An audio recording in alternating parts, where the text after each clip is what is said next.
నేను చెవుల Krishnanjaneyulu. YS Sharmila PCC బాధ్యతలు చేపట్టిన తర్వాత వైఎస్ఆర్ కాంగ్రెస్ పార్టీ మీద, ముఖ్యమంత్రి వైఎస్ జగన్మోహన్ రెడ్డి మీద తీవ్రమైనటువంటి వ్యాఖ్యలు చేశారు. ఆవిడ భాషా వేషం మారింది.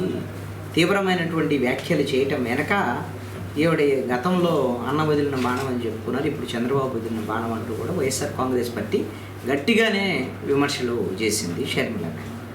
ఒకవైపున సజ్జల రామకృష్ణారెడ్డి, ఇంకొక వైపున వైవి సుబ్బారెడ్డి, ఇంకొక వైపున డిప్యూటీ సీఎం నారాయణస్వామి, మాజీ మంత్రి అనిల్, ఇలాంటి వాళ్ళందరూ కూడా రియాక్ట్ అయ్యారు. ఎందుకోసం అంటే షర్మిల చేసినటువంటి వ్యాఖ్యలు కూడా ప్రభుత్వం మీద కొంత పరిధి దాటి వ్యాఖ్యలు చేసినట్టు చాలా స్పష్టంగా కనపడుతుంది. ఎందుకోసం అనంటే జగన్మోహన్ రెడ్డి క్రిస్టియన్ల వ్యతిరేకి. మణిపూర్లో అల్లర్లు జరిగినప్పుడు ఎందుకు మాట్లాడలేదు జగన్మోహన్ రెడ్డి అంటూ కూడా తీవ్రంగా వ్యాఖ్యలు చేశారు. ఈ అంశము, ఈ విమర్శ చేయటం వెనక షర్మిల యొక్క టార్గెట్ ఏమిటి అని అంటే ఆంధ్రప్రదేశ్లో ప్రధానంగా క్రిస్టియన్లు, ముస్లిం మైనారిటీలు వైఎస్ఆర్ కాంగ్రెస్ పార్టీ వెనకాడుతున్నారు.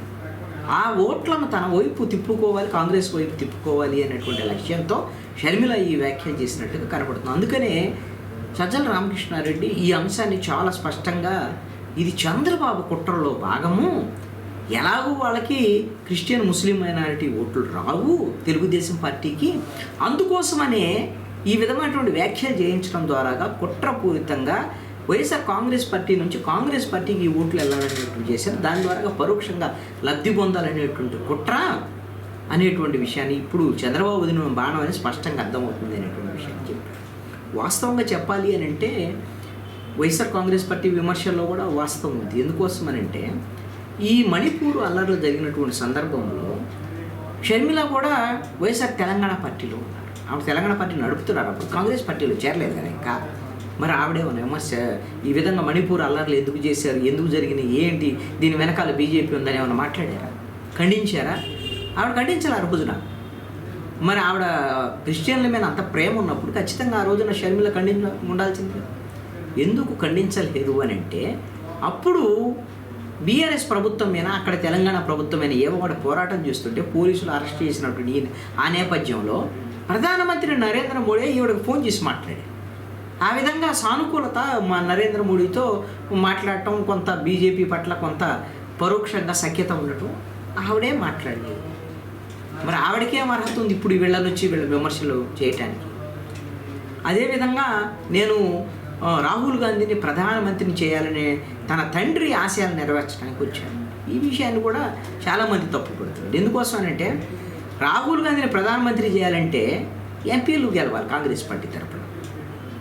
ఆంధ్రప్రదేశ్లో ఇప్పుడు ఉన్నటువంటి 100 కన్నా తక్కువ ఉన్నటువంటి 1.2% ఓట్లు ఎంత పెరిగినా 2-3% ఓట్లు పెరుగుతాయి తప్ప ఒక ఎమ్మెల్యే గెలవలేరు, ఒక ఎంపీ గెలవలేరు. అలాంటి పరిస్థితుల్లో ఇక్కడ నుంచి మన రాహుల్ గాంధీ ప్రధానమంత్రి కావడానికి 1-2% ఓట్లు పెరిగితే పోతారు కదా ఎంపీలు గారు. అదే తెలంగాణలో ఉండి ఆవిడకిన పని చేయగలిగితే తెలంగాణలో 4 ఎంపీ సీట్లు ఉన్నాయి, ఇంకొక 4 ఎంపీ సీట్లు వచ్చినాయి అనుకోండి, అవి కాంగ్రెస్ పార్టీకి ఉపయోగపడితే రాహుల్ గాంధీని ప్రధానమంత్రిని చేయడానికి ఉపయోగపడాడు. మరి అక్కడ రాజకీయం చేయకుండా మరి ఎక్కడికొచ్చి ఇప్పుడు చెప్పడం అనేటువంటిది ఇది కూడా పొంతం లేనటువంటి అంశంగా ఉంది.